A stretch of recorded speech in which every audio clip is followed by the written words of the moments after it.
uh, on April 23rd, we're having a virtual event from 6 to 8 p.m. featuring Mark Lamont Hill, Palestinian activists, and writer Susie Abu Hawa. We're also going to have members of Rage Against the Machine perform.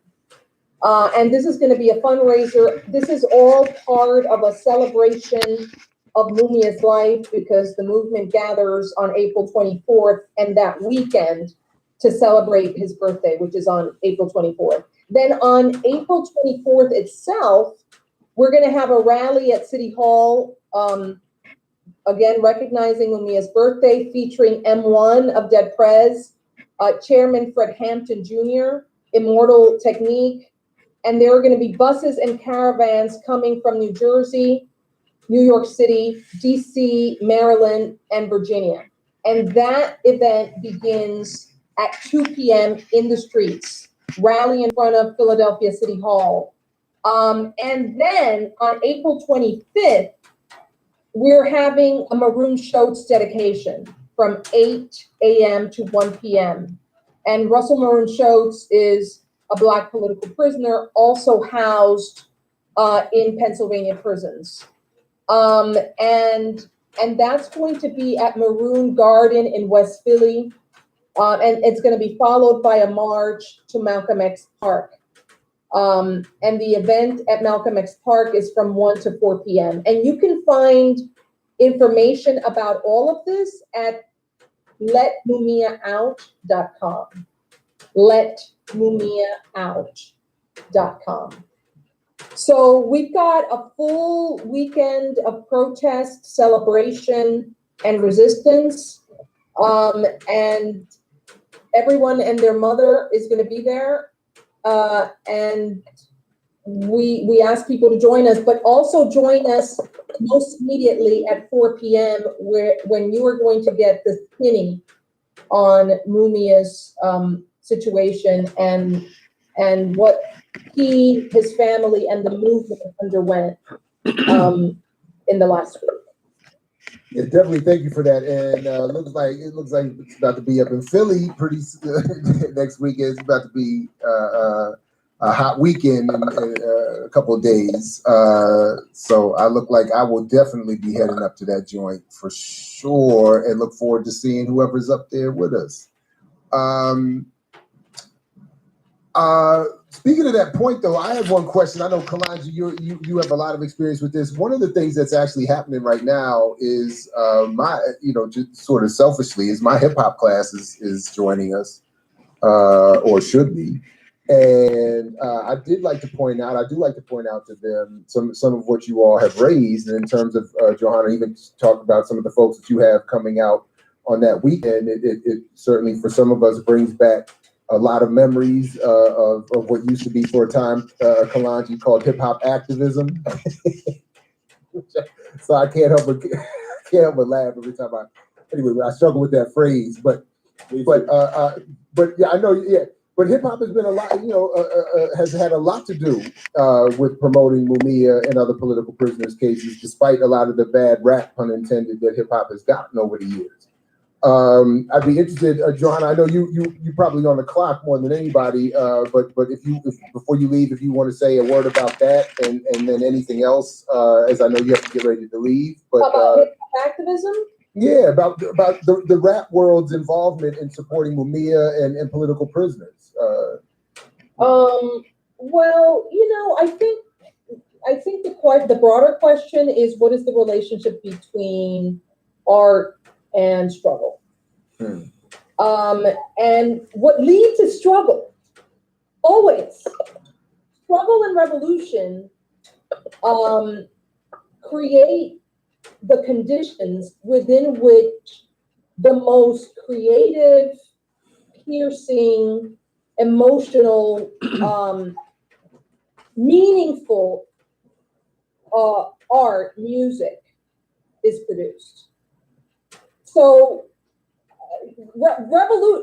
art, art is usually in the background, and definitely some artists have their finger on the pulse of the moment, but ultimately we need to let artists be artists. right? We need that because we need art. And there are moments when there is this incredible fusion of art and revolution. And of course, there's Hollywood and the music industry, which is predatory in the United States. But if you look at the Mumia movement, there have been some very consistent hip hop artists who do what they do from where they are. And Immortal Technique is one of them. Immortal Technique is always talking about some problem in the world. And he might not be in the streets, although he often is in the streets accompanying us on a march. But he's speaking to broader audiences about political issues who might not be looking for a political, analysis of what's wrong with the world. M1, M1 is going to speak, by the way. I had a conversation with him and I was like, do you want to speak or do you want to perform? Because we'd rather you speak. And he's like, no, I want to speak. M1, you probably know, was hugely involved in the campaign that freed Fred Hampton Jr. He led that campaign. Y'all know that, right? So before M1 was a hip hop artist, he was an organizer. And so every time I hear M1 speak, I'm like, yeah, that's an organizer right there. He might be pretending to be something else right now, but he's got politics in his DNA. Also, I may be talking too much about M1. M1's mother was imprisoned at a very young age. And so he comes to the politics of imprisonment from a very profoundly personal and traumatic position. And he's also a revolutionary, right? Who's not in a revolutionary organization, as far as I know. But yeah, and then there are all the other people that I agree with you, brother, who are hip hop activists, who want to be cute and who are in it for whatever Black Lives Matter could offer them in terms of press. And I say, please. Hey, I just want to say, and if we could use you, yes. And you want to give us some money? Cool. Well, just quickly, to shout out to this is Revolution podcast with Brother Miles. This is not what I'm talking about, but this is exactly why I phrased the question the way I said it. I'm not talking about the mainstream rap world. I'm talking about the hip hop community, or the politicized rap world that's often connected to political movements. So and anyway, we can talk about hip hop activism another time. But anyway, so I'm. Can I just say one last thing? I think it. You know what? I mean, I've taken hip hop artists to visit Mumia, like at least 4 or 5 of them, and it is a little depressing because it takes a lot to visit Mumia. Like, you got to be on a list, you've got to be prioritized. It takes cartwheeling backward, fighting with the state, and then these folks don't even put their fucking picture up on social media that they took with Mumia. So there are, of course, I think that anyone who thinks that art and hip hop is going to get us to the revolution is crazy. Right. There are limitations, but the best hip hop artists, I think the best artists generally connect emotionally with the world and amplify people's understanding or amplify a radical understanding of the problems in society. The hip hop artists they're not organizers. Right on. Kalani, anybody want to jump in on this? Anybody want to say anything? And again, I'm trying to be mindful of the time. Anyway. I'll add on after Kim Brown. We haven't heard from downtown Kim Brown. Yeah, come on in, burn it down with Kim Brown. Unmute that mic, Kim. Yeah, unmute that mic, there we go. Oh, it's me. There you go, you're good now, you're good. Yeah, I'm sorry, I've been quiet. Figure out that the underlying cause of Mumia was going, and that has surrounding Mumia. Is there anything that you all would want to say, or any response or any thoughts about the what I'm describing here as pockets of insufficient discussion or coverage where we might think it might come, or anything at all about I don't know, or is my frustration misplaced, or any thoughts on that? Well, you know, other than the fact that Black suffering is an inconvenient truth in America, but the state is going to do what the state is going to do. Mainstream media is going to attempt to ignore Black political prisoners, is going to demonize them. But there is a fierce movement that has kept Mumia and other political prisoners who are part of the Black radical tradition alive. Hands down, if there had not been a movement support network surrounding Mumia, Mumia would be dead. Dead. Mumia fainted in the infirmary room 5 years ago. Fainted. His blood sugar went up to like 750 something, or 67, 60, so 800 is dead. 810. Oh, he had swelling of the brain. He had swelling of the brain, and he had a skin condition that disfigured his body while all of this was happening. And he fell into a diabetic coma because they were administering him the poison that was going to do him in. And those are, what are they called, Bob? Steroids. Steroids that he was reacting to violently, and they had not monitored the situation. And literally, I knew that Mumia was not well, and I forced Heidi Bogosian, a friend of mine, to just go to the prison with me that morning that he fainted.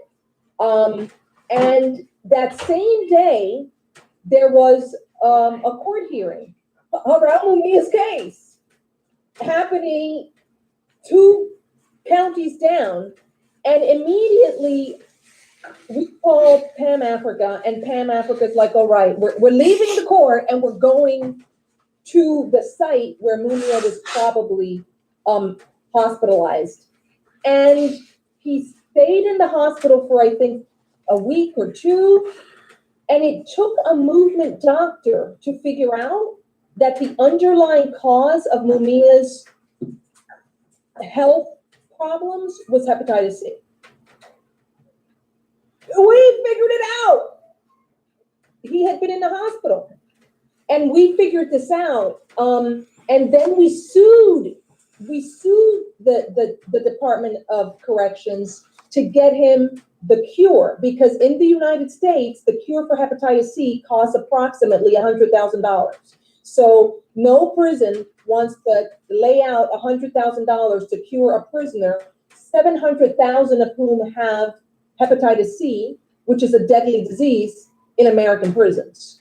We won, even though all the lawyers we consulted said there's absolutely no snowball's chance in hell that we're going to win. And Pam Africa was like, we don't care. We don't care. It's about suing because this is the right thing to do. And Bob and Brett Brody, Bob Boyle and Brett Brody, after 2 years of struggle, but of also the movement packing the courts, prevailed. So that's a long-winded statement, but I want to just go back to Chip Fitzgerald for a moment. Chip Fitzgerald, and I don't know if Bob mentioned this, was shackled to his hospital bed while he was unconscious, barely conscious. This was 2 weeks ago. And he died in shackles. So that's the barbarism of the shithole of a country, as someone said previously. I'm just quoting. Just quoting. I'm just quoting. Good quote. I just want to get back to Jared's question for a second. You've had Yaruba bin Fahad on for a few times, and he would certainly give an analysis of what happened to the portion of the movement that he came out of, that created the political prisoners, the Black Panther Party, BLA kind of tendency of the movement, and the attacks that they were under, and really the abandonment of them when the state came after them, and the effects of that, still being clear today.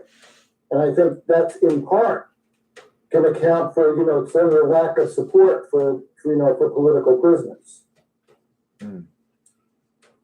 I have some information about the activities around April 23rd and 24th, more specific, but I want to offer the floor to others before I come back on that.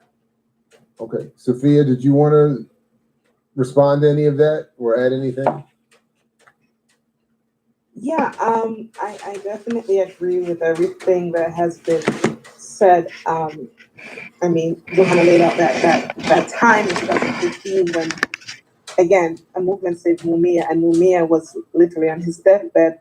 I wanted to add, and I think this was back to, and I'm sorry, I'm having a hard time seeing, so I'm not really seeing the brother's name who spoke about like the rap stars and how people are more engrossed with what's happening around that. But someone said to me earlier that it's so real to see what's happening to Mumia, and I think people will say things like that, but for me, it's a matter of, and I'm sure for many people, it's a matter of, no, it's really not so real in a country where it goes around the world being the hegemon, being the big bad bully, speaking about what's just, speaking about humanitarian. Yeah, we know all that. We know all that. I mean, it's like, it just really took me by surprise. I just got home a little while ago. Sorry, I'm such a mess as always. I'm like, just try to look over here on that. And yeah, I mean, surreal. It's, I guess, I don't know. I guess it's a way to start. It's some word to start. I remember, I got here in 1989, and I remember I got to see walls in the street. Free Mumia. I have no idea. I had no idea who Mumia was. It's like 1989 in Chicago. Free Mumia, and I was very crazy. I was 23 years old. I'm 56 now, so. And, I feel like it's a big part of the problem, the way, organizers, they are like, I don't know where they get their optimism from. It make you disconnect. And I just thought about it because, I know when I mean, when I read on Twitter and I retweeted everything about this case, and the Hep C, and I think there's been like 2 other crises after that, with his health, and every like street festival I used to go, like in the 90s, I think they had like flyers, free Mumia. I still did not know, free Mumia. Like, I had no idea. I think it's like, it's a very, very, very, very hard for a lot of people because of the the miscommunication, especially before the internet, and even now, like I said, it's kind of like, they say like, yeah, he got the cure for Hep C, and then you like, tune out, and I mean, this is like ADD capital of the world.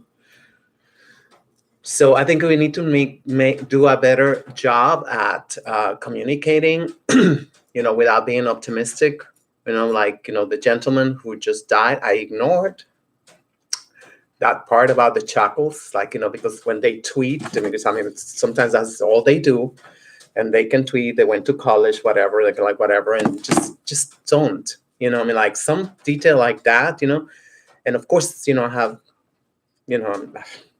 not a million things to do, but I mean, I'm invested in my home country, in Mexico. We just had an amazing president that, we haven't had in like, I don't know, 70 years.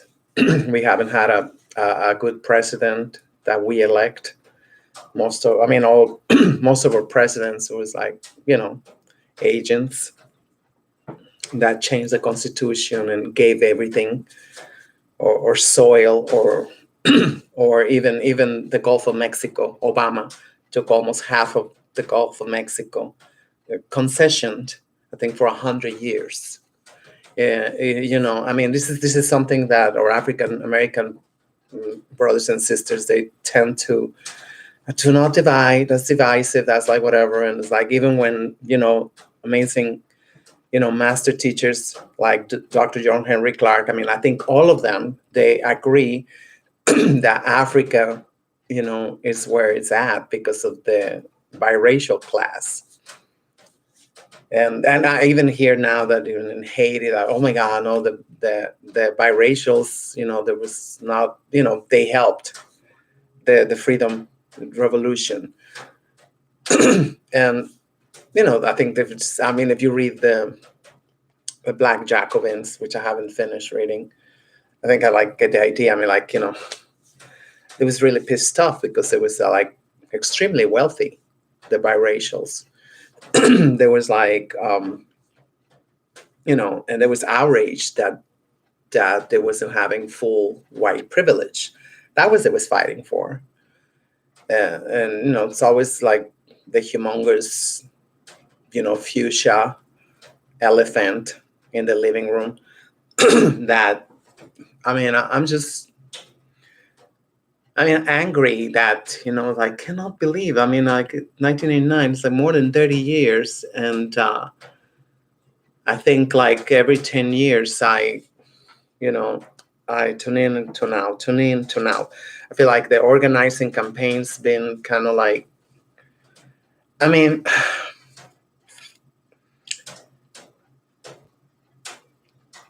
not only because his life and he's willing to be so open, writing books and like she said, the Che Guevara of his generation. And I feel disgusted. I feel really disgusted. I mean, I'm always disgusted about this corporation they call country. It's not a country, it's a corporation. You gotta, I mean, like, this is how, and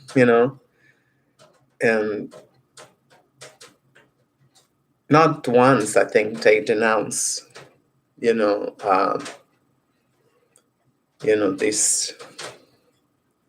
virus, that it's, I cannot even say white people because people don't do that kind of shit that they do.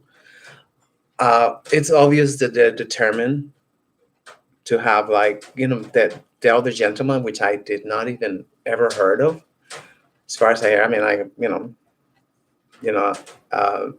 I never heard of dying in Chuckles. We know African American women giving birth in handcuffs and Chuckles, and like, it's just this is really. I mean, I made a comment, embarrassing, but this is like really his life.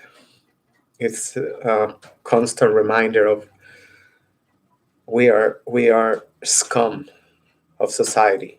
We are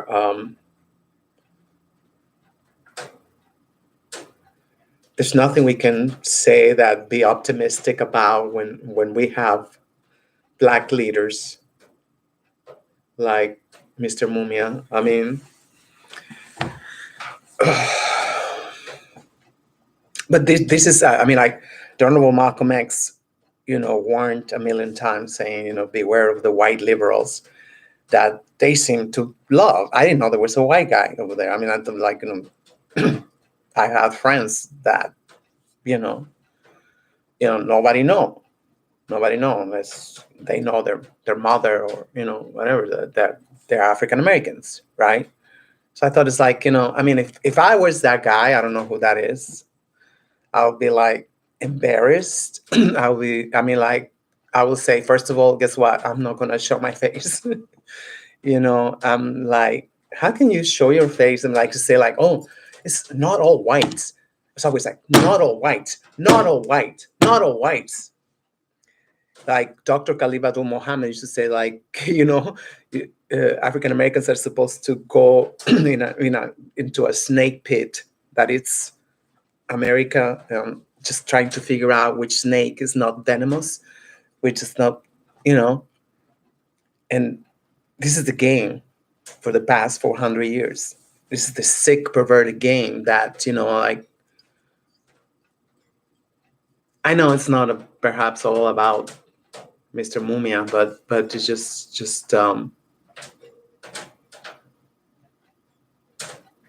this is really a reality check. I almost 2 years ago, I stopped reading African American Twitter. I left in disgust.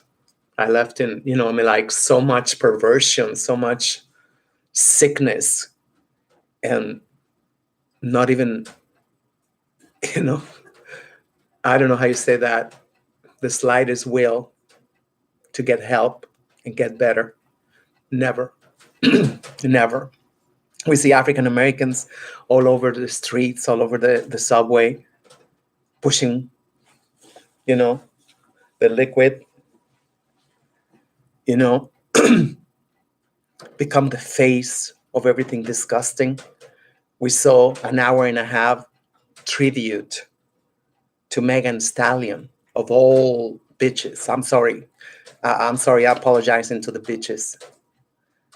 It's not like they kept saying young women, role model. And this tribute was done by 83-year-old Congress woman. That's a woman. Then I guess I'm Chinese. I don't know. 83-year-old. I mean, this is the holy grail of Black politics. Almost 6 decades.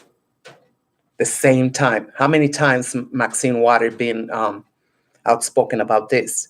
Not even a petition to say that she must resign. And the person who sent me that video, I mean, I'm sorry I sent it to you. Like, you're so upset. You're still upset. Yes. By the time he sent me the video, that video was already a month old, and silence. I saw one African American woman saying that the problematic part is because she rap about her wet vagina. There's nothing controversial about that. No, she rap about, being a sperm bucket for the right price, drugging men. That's what she do.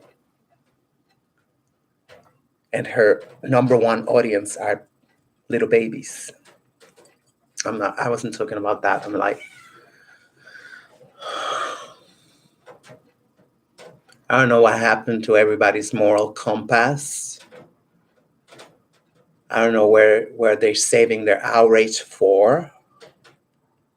I guess they're saving their outrage for, their junk food being cold or not getting enough barbecue sauce or something. So that's all you hear on African American Twitter. It's revolting. I mean,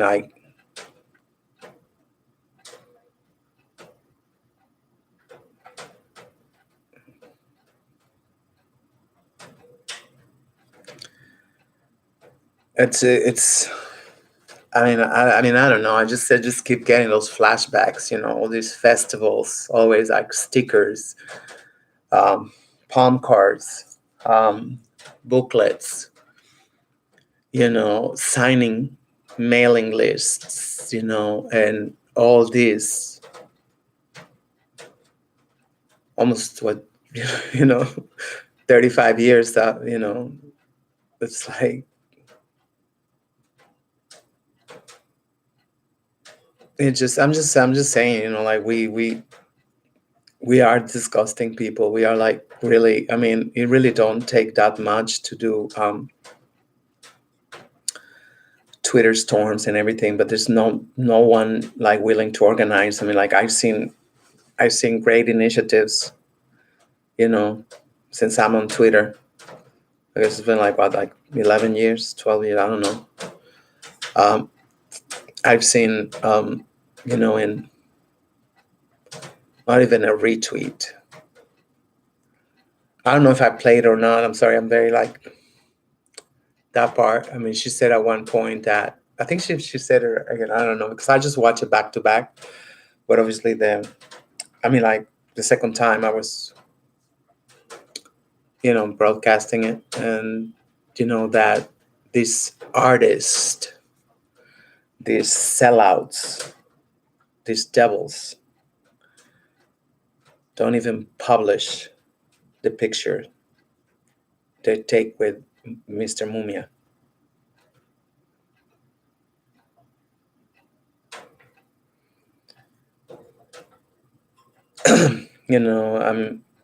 My father is an alcoholic, and finally one day I agreed to go to Al-Anon and save my life. Al-Anon. So, but that's why I'm conflicted being an enabler, enabling,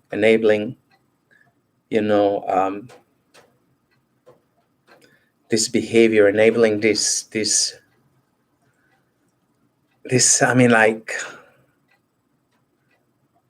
the moment you say African Americans, are not going to shock me no more, or I'm never going to get shocked again. They find a way to shock you again. And if you say something, say, oh, that's nothing. That's nothing. We've seen worse shit. We've experienced worse shit. It's not an upmanship or, I don't even know what that means. Just, it's not competition. How much you can tolerate and stuff. Oh, yeah, but can stop talking shit against Mexico and Mexicans, right? Like Dr. Umar Johnson said, you're willing to give up on each other, but never giving up on the crackers. Never. It's not the way it was going to be, but I don't know. I'm like, I had to abandon, several, channels. I get warnings. One, I got so many that they say one more and it's over. And they're like, well, bye-bye. You just gotta, it's good for, I guess, you're following storage. That's it. You gotta go like open and abandon, like guerrilla tactics. That's just what it is. I mean, people, they don't even think. These are all educated PhDs and stuff. They don't see that if they shut down all the social media accounts of the president of the United States, whether you like it or not, I didn't like it either. Donald Trump being the president of the United States. Did not like it. But if they do that to their own, now all bets are off. All bets are off. You know, going back to those times, you know, they just start the coup and, you know, shut down electricity, the phone service, telegrams, shut down everything. By the time they turned it back on, they had already taken the bodies, mop up the blood.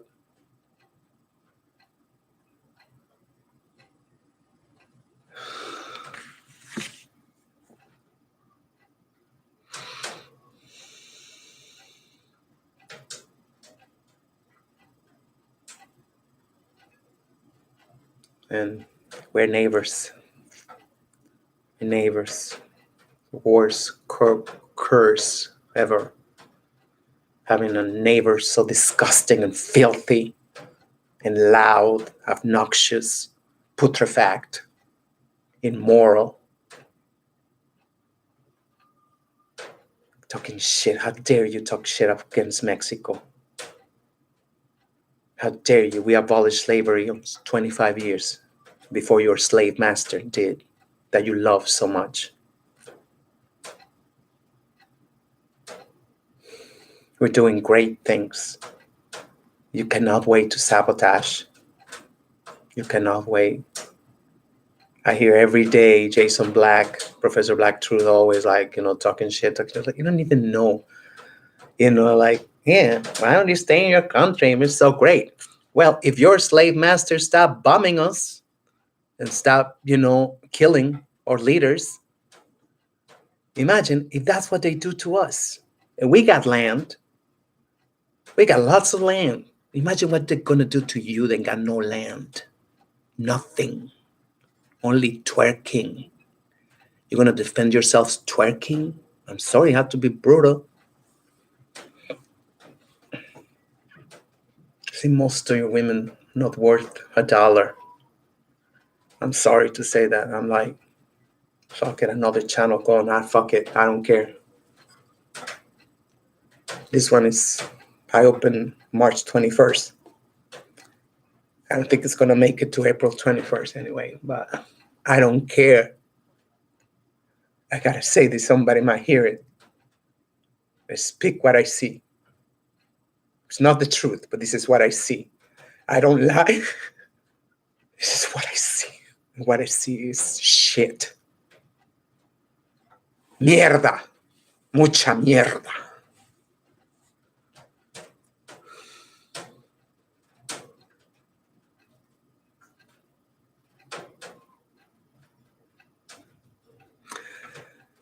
It's like, I don't know, the worst nightmare ever.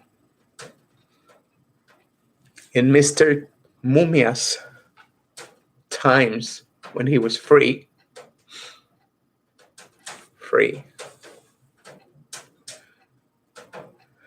there was no internet, there was no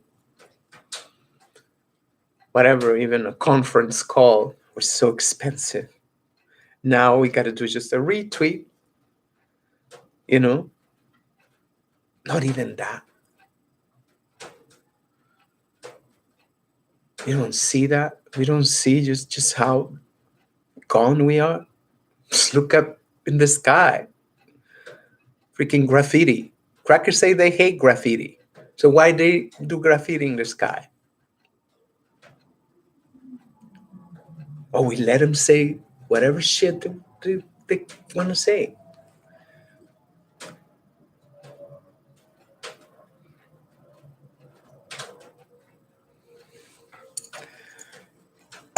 So press conferences, you know, I don't think there's anybody today at 4:00. So look it up. And I forgot the website again. I'm sorry. Like,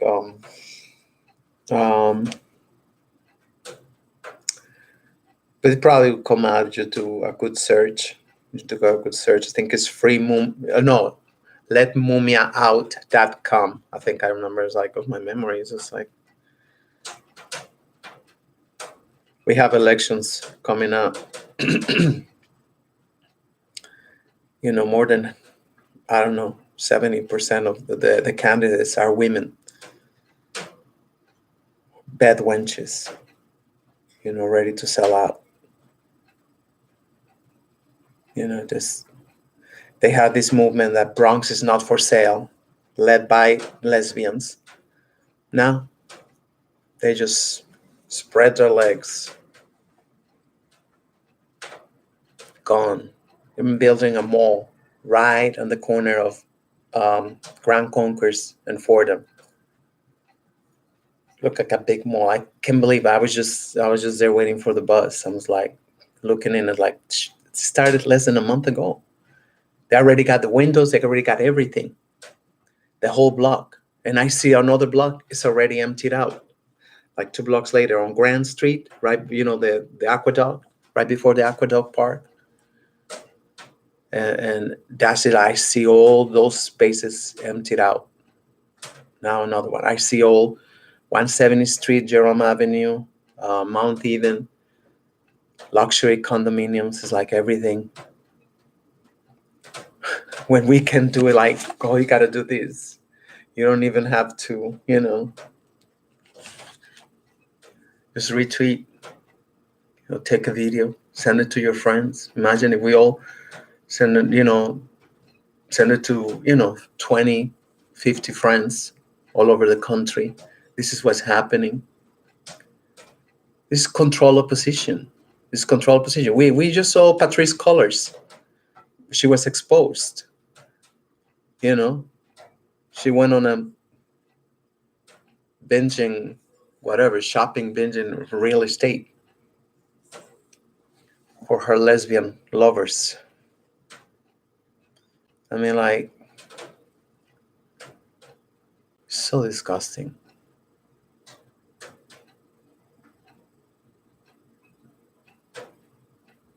I had to keep my sanity. Like, I decided to follow again. I haven't seen his shows in years, and this brand new channel, I just, I mix what I like. I think it's the same guy. I don't even know. There's so many people, like so many, like clutter, so much clutter, and it's just like, and just talk, and like,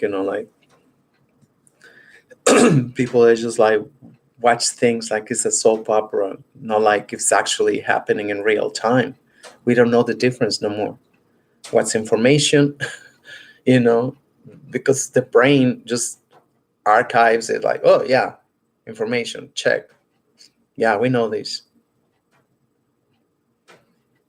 My last therapist I had, that was in 2020, a lesbian. I gave her a book to read. I think it was The Black Jacobins. Yeah, she's Dominican. She read it in 3 days. I said, like, we're going to have great conversations. Yeah, I read it. Yeah. Yeah, it was 75 cents on Amazon, the website. I don't want to make commercials. On the website, 75 cents, she got it in the mail. And she read it and she was like, yeah. Information. She had nothing to say about it. I'm like, you can read everything. You go to college, but everything is information. Like Dr. Valentine said, just, the only way to learn is to be it. So they switch that. Oh, learn is just you read about it. That's how you learn. Scam. We have millions of bitches that are bitter and up to here in debt with no job, underemployed because there's no jobs. They wanted to, get your degree, study. Gotta go to work. You leave a crib unattended, especially these days. We have entire generations of babies being raped and molested. Oh, because they're a bad bitch, right? I'm a bad bitch, gotta go to work. You gotta wonder where you're making your money from. You're making your money when you go out, or you get your money when you get back home. The babysitter cash you inside, huh? You gotta wonder now. You gotta wonder. It's just a stench of filth and shit coming out. They're all on code. All on code. Nobody call out Maxine Waters. Gotta wonder. You gotta wonder.